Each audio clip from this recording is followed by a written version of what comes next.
Ето за какво ще ви говоря днеска. Едното е сметосъбиране, отпадъци, управление на отпадъци и другото е водата в София.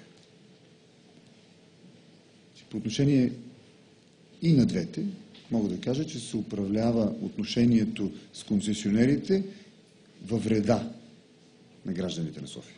Не е просто некомпетентно, във вреда.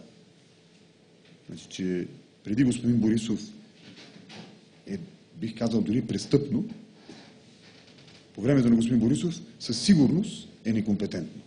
Нали, не може да се каже непременно престъпно, но некомпетентно.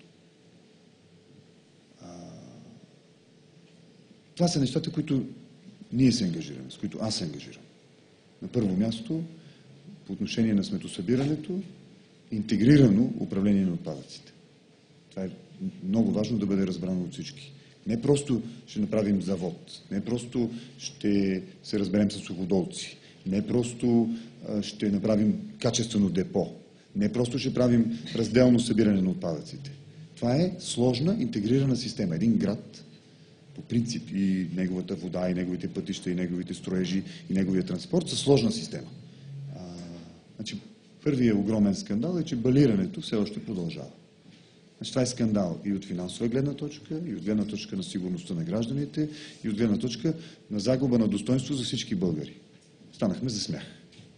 На цяла Европа със сигурност, а може би и на цял свят. Бих казал, че срамота е за всички българи, че трябва външна институция, пък била тя и Европейската комисия, да решава вътрешните ни проблеми. Академия на науките успя да преброи бездомните кучета в София. Сигурно е, съвсем сигурно е, че е могла да направи анализ на буклука на гражданите на София. Без този предварителен проект, без това предпроектно проучване не можем да направим нито една сериозна, адекватна стъпка.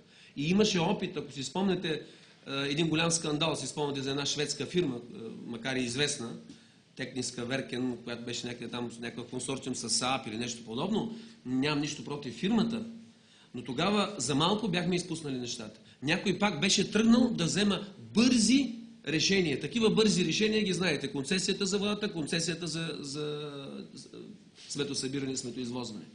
Не можем да го направим без да спазваме нормалната процедура, каквато е в цял свят. Тоест компетентен подход. Това е цитат от сайта на Тити, но е цитат на господин Борисов, който говори преди да стане кмет. В момента, в който стана кмет, ако София не е мита, ако не е почистена, ако няма 2 завода за буклук с електронни кантари, които да мерят до килограм колко буклук се изхвърля на ден на базата на това да се плаща, ще поискам концесията да бъде развалена. Да ви кажа, знаете ли кое ми е най-трудно в момента?